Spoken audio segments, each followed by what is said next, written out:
adik-adik. Perkenalkan, nama saya Nurjanin Sanipulu dengan NIM 202042014 dari jurusan Pendidikan MIPA.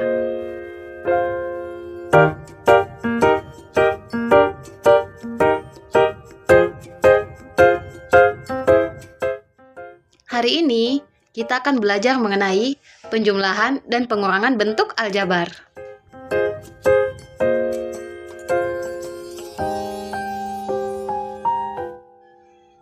Setelah menonton video pembelajaran ini, kalian diharapkan bisa yang pertama, mengidentifikasi bentuk aljabar, dan yang kedua, menentukan hasil operasi hitung pada bentuk aljabar, yaitu penjumlahan dan pengurangan bentuk aljabar. Sebelum masuk pada materi, simak baik-baik ilustrasi berikut.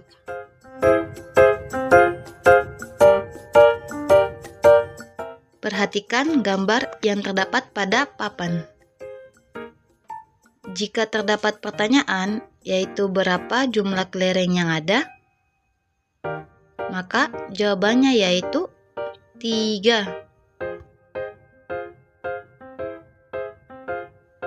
Dengan menggunakan pertanyaan yang sama, tentukan berapa jumlah kelereng yang ada.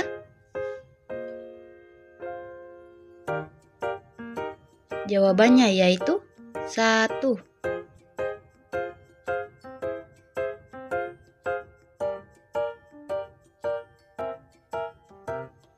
Nah, bagaimana dengan jumlah kelereng yang terdapat dalam kantong? Ada yang tahu? Apakah 5, 6, ataukah 8? Bingung, bukan? Karena tidak ada angka pasti yang bisa menggambarkan berapa banyak isi kelereng di dalam kantong, maka yang seharusnya ditulis 6, 7, atau 8, kita bisa menggunakan huruf seperti X untuk mewakili jumlah kelereng yang belum kita ketahui.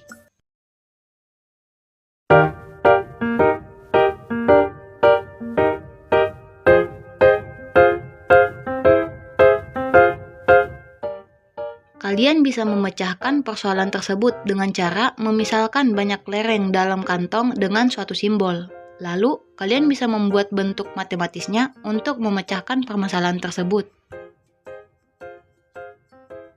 Dengan catatan, setiap kantong berisi kelereng dengan jumlah yang sama.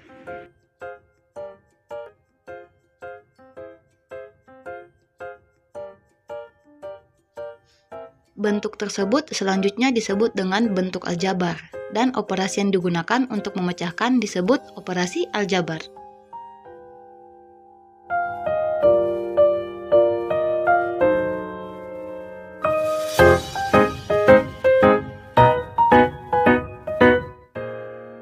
Contoh, diketahui satu buah kelereng sama dengan 1, dan satu kantong berisi kelereng itu sama dengan X.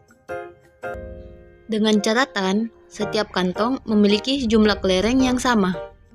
Ditanya, berapa banyak kelereng yang ada? Nyatakan dalam bentuk aljabar.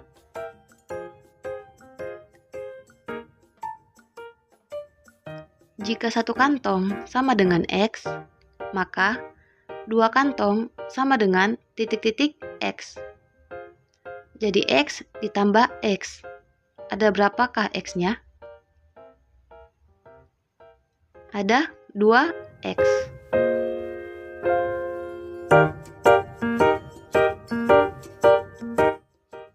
Kemudian, jika satu kelereng sama dengan 1, maka 3 kelereng sama dengan 1 ditambah 1 ditambah 1 sama dengan 3.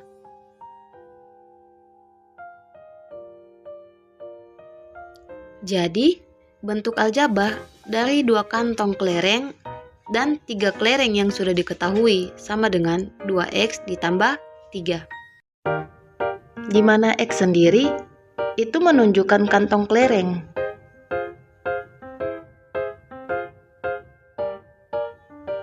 Kemudian 2 itu menunjukkan banyaknya kantong kelereng yang ada. atau menunjukkan banyaknya X. Kemudian 3 itu menunjukkan banyaknya kelereng yang sudah diketahui. Karena terdapat 3 kelereng yang sudah diketahui, maka sama dengan 3.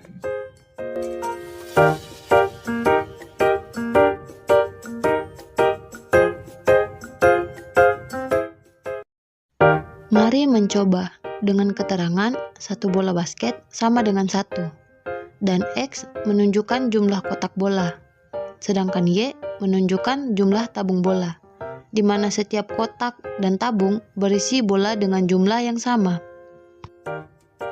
Tentukan bentuk aljabar dari gambar berikut, di mana satu bola basket sama dengan 1, jadi 2 bola basket sama dengan 1 ditambah 1, sama dengan 2 bola, atau dapat ditulis dengan 2.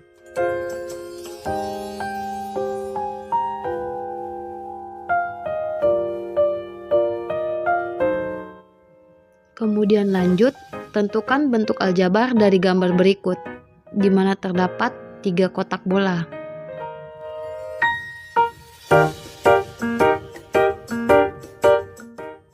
Karena satu kotak bola sama dengan X, maka 3 kotak bola sama dengan X ditambah X ditambah X, atau sama dengan 3X.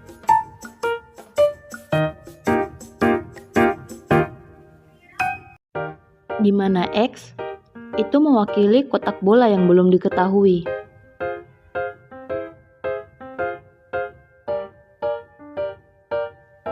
Dan 3 itu mewakili banyaknya kotak bola tersebut, yaitu terdapat 3 kotak bola.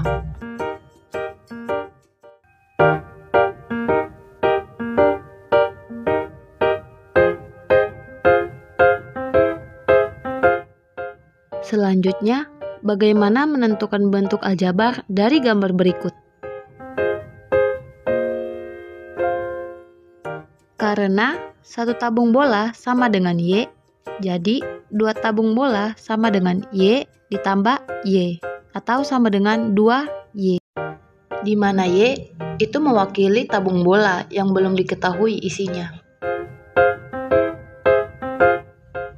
Dan 2 itu mewakili banyaknya tabung bola yang belum diketahui isinya. Jadi terdapat 2 tabung bola, atau 2Y.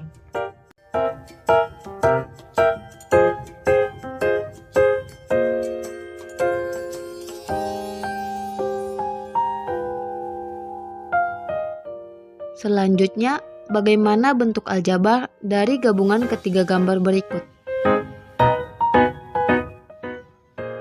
Di mana terdapat 2 kotak bola, 3 bola yang sudah diketahui, dan 2 tabung bola. Di mana kotak berisi bola itu sama dengan X, jadi 2 kotak sama dengan 2X. Kemudian, 3 bola yang sudah diketahui, kita bisa langsung menulisnya dengan angka 3, karena sudah diketahui jumlah bolanya. Selanjutnya, karena satu tabung sama dengan Y, maka 2 tabung sama dengan 2Y. Kemudian, bentuk tersebut kita tulis kembali sesuai dengan urutan alfabet, mulai dari X, Y, dan nilai yang tidak memuat alfabet.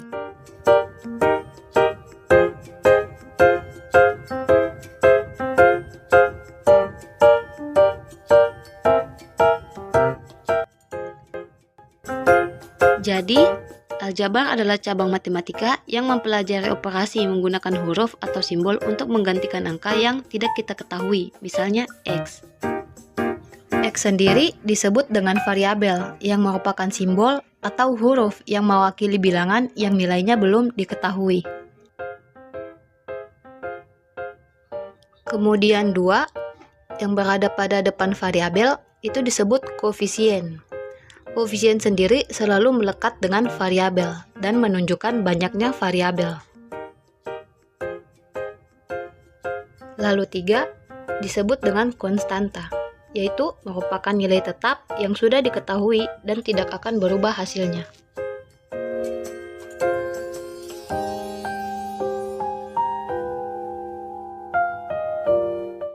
Perhatikan bentuk aljabar berikut, yaitu 3x ditambah 4y ditambah 2. Tentukan unsur-unsur dari bentuk aljabar tersebut.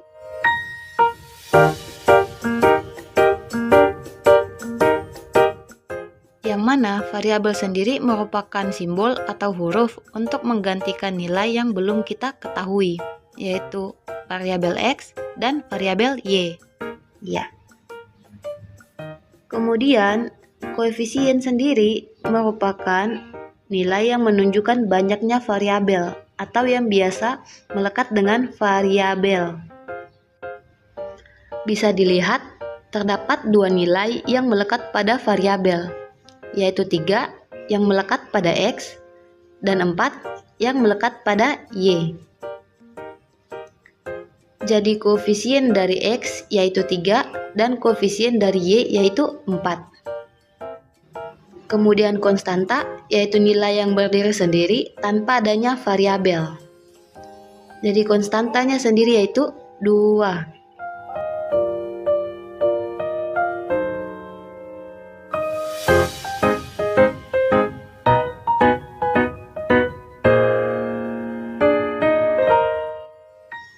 Dalam aljabar, bentuk-bentuk yang dipisahkan oleh operasi penjumlahan atau selisih disebut suku.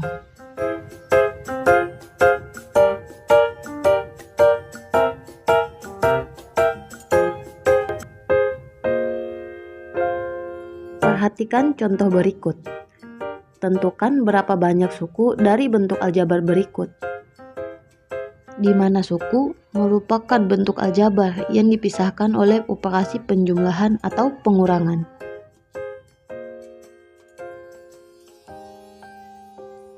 Jadi, banyaknya suku yaitu terdapat 3 suku.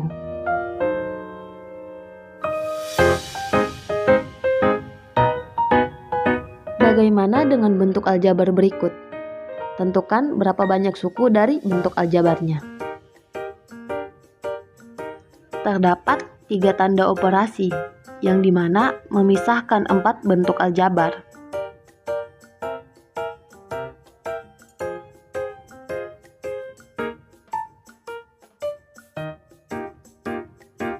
Jadi, banyaknya suku yaitu sama dengan 4 suku.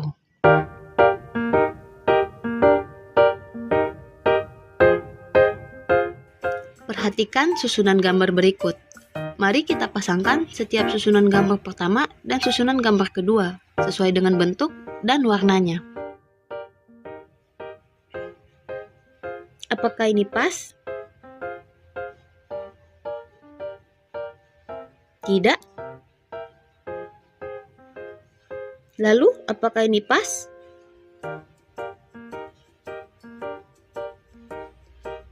Ya. Apakah ini pas? Tepat sekali. Lalu apakah ini pas? Yeay, hore! Dalam aljabar, suku-suku yang memiliki variabel dan pangkat yang sama disebut suku sejenis.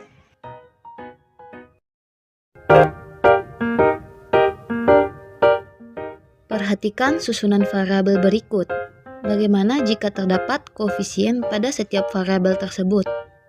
Bagaimana cara kita menentukan suku sejenis?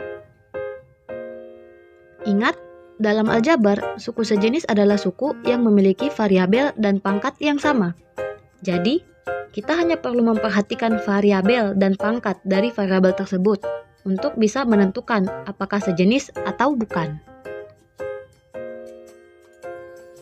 Perhatikan susunan variabel pertama, yaitu terdapat 3x.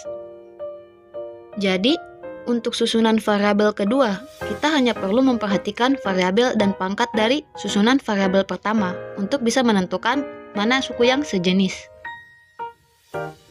Karena 3x memuat variabel x dengan pangkat 1, jadi kita lihat pada susunan variabel kedua, manakah yang memuat variabel x dengan pangkat 1? Ya, 4x, di mana 4x memuat variabel x dengan pangkat 1.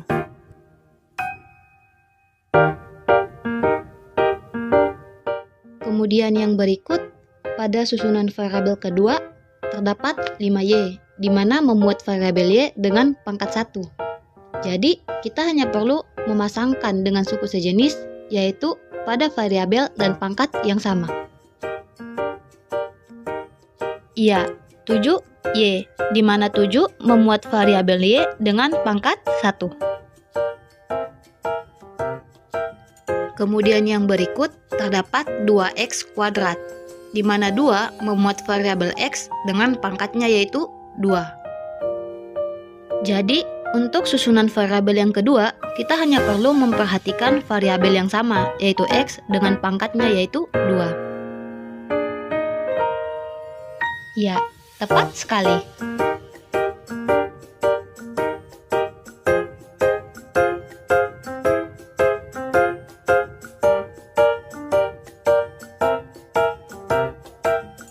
Yang paling penting, untuk menentukan apakah suku itu sejenis, kalian hanya perlu melihat variabel dan pangkatnya, tanpa perlu melihat koefisien dari variabel tersebut.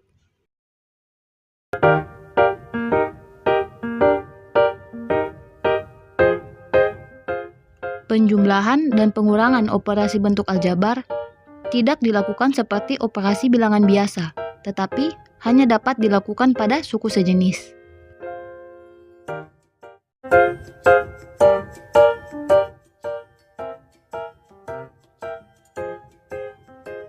Perhatikan contoh berikut. Sederhanakan bentuk aljabar dari 4X ditambah 9 dikurang 5X dikurang 2. Langkah yang pertama yaitu kelompokkan suku sejenis. Ingat, suku sejenis adalah suku-suku yang memiliki variabel dan pangkat yang sama. Jadi, yang merupakan suku sejenis yaitu 4X dan min 5X serta 9 dan min 2. Langkah selanjutnya yaitu gabungkan koefisien dari suku yang sejenis.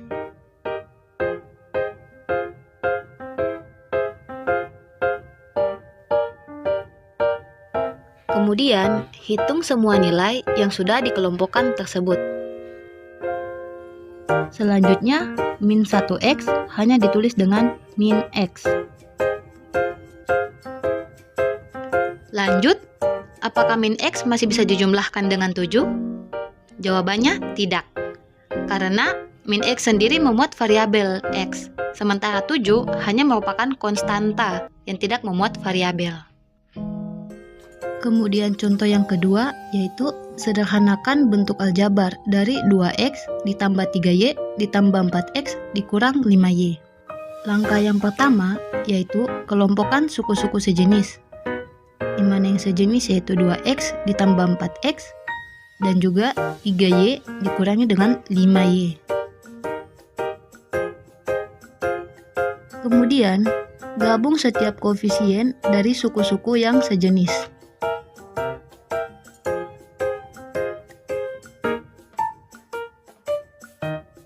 Langkah selanjutnya, hitunglah hasil dari koefisien yang sudah dikelompokkan tersebut.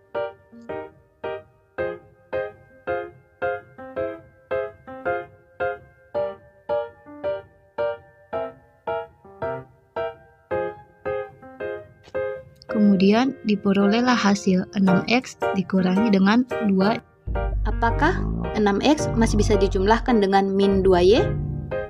Jawabannya tidak. Karena bentuk aljabar hanya dapat disederhanakan dengan suku yang sejenis, di mana suku yang memiliki variabel dan pangkat yang sama. Jadi, 6X dan min 2Y memiliki variabel yang berbeda.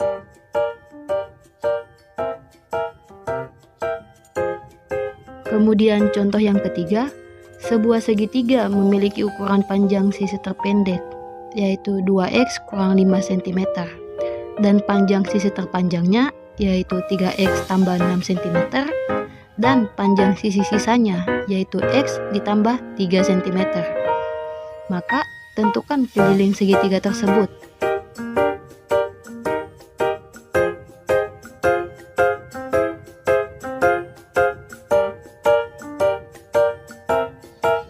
Karena rumus keliling segitiga yaitu menambahkan semua sisinya, maka tinggal kita tambahkan semua sisi yang sudah diketahui, yaitu 2x kurang 5 ditambah dengan 3x tambah 6 ditambah dengan x ditambah 3. Langkah yang pertama yaitu keluarkan semua nilai dari dalam kurung.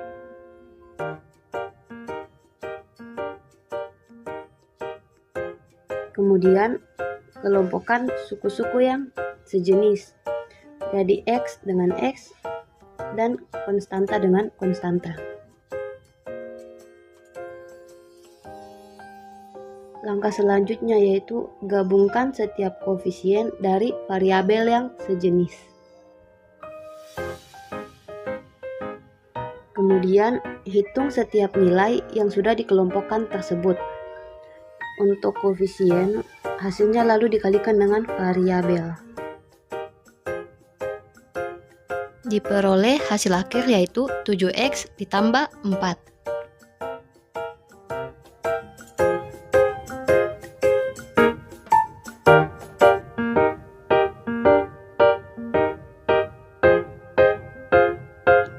Selanjutnya, untuk menguji pemahaman kalian, coba kalian kerjakan latihan soal berikut.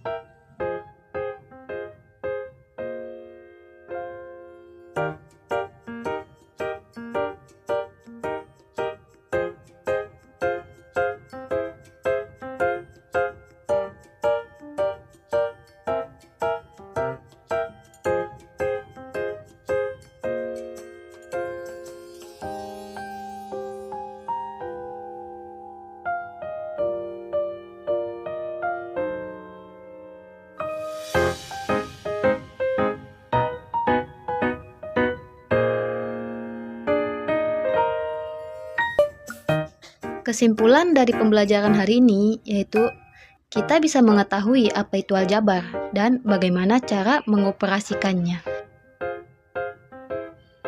Sekian pembelajaran kita di hari ini. Sampai jumpa semuanya.